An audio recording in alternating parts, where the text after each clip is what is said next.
गुरुदेव, बात संस्कारों की हो रही है और बात ये भी हो रही है कि 21वीं सदी में आज हमें बच्चों के ऊपर संस्कार थोपने नहीं चाहिए, विचारधारा को बदलने का समय आ चुका है।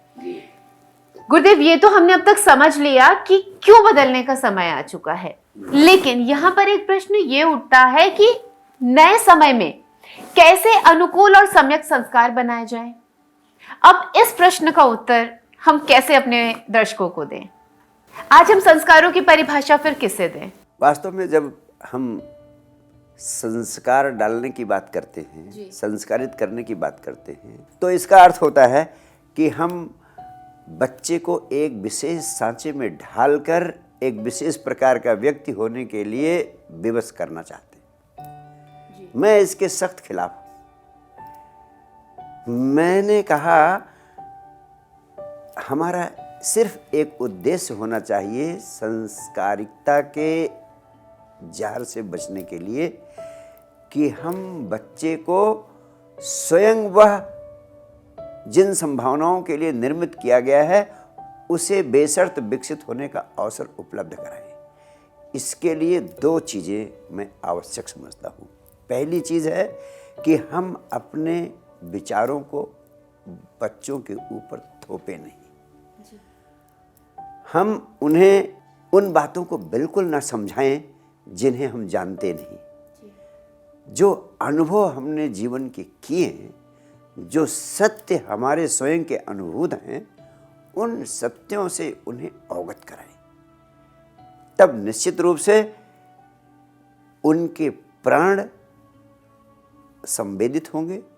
वे हमारी सच्चाई का सही सही लाभ प्राप्त करने के लिए स्वयं को तत्पर कर पाएंगे और हमारे प्रति उनके भीतर सम्मान और प्रेम का भाव भी पैदा होगा।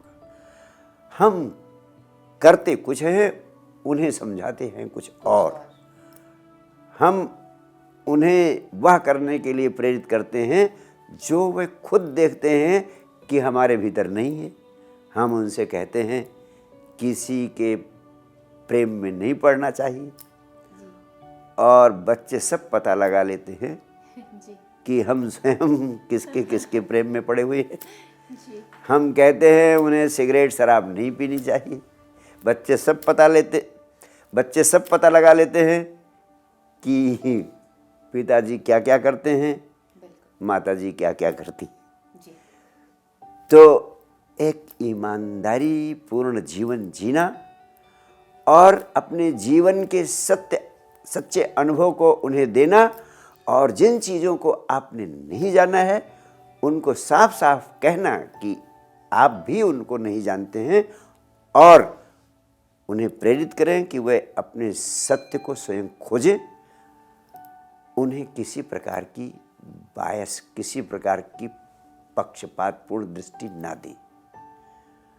उनके भीतर से ही धर्म के प्रति, समाज के प्रति, सामाजिक व्यवस्था के प्रति, राजनैतिक व्यवस्था के प्रति उनके स्वयं के विचार, उनके स्वयं की प्रतिक्रियाएं आने दें।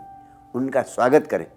उन्हें न हिंदू बनाएं, न उन्हें इस पार्टी का या उस पार्टी का राजनैतिक व्यक्ति बनाएं। उन्हें अवसर दें, वे सब कुछ स्वयं चुनें। एक बात। दूसरी बात, उसी के साथ साथ बचपन से ही उन्हें ध्यान की दीक्षा दिया जाना अनिवार्य है। अगर बचपन से ही बच्चों को ध्यान के लिए प्रेरित करेंगे तो निश्चित रूप से बड़ी सरलता से जीवन में शांति और आनंद के अनुभव को वे उपलब्ध हो सकेंगे।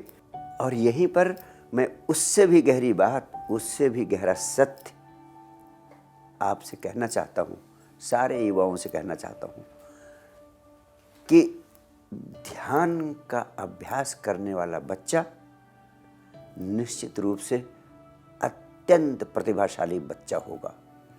ध्यान के माध्यम से बच्चे के भीतर उसकी अपनी प्रतिभा का विस्फोट होगा। वह स्वयं जिंदगी के सभी महत्वपूर्ण आयामों में धार्मिक आयामों में, सामाजिक आयामों में, राजनैतिक आयामों में, आध्यात्मिक आयामों में अपनी स्वयं की दृष्टि पैदा कर सकेगा।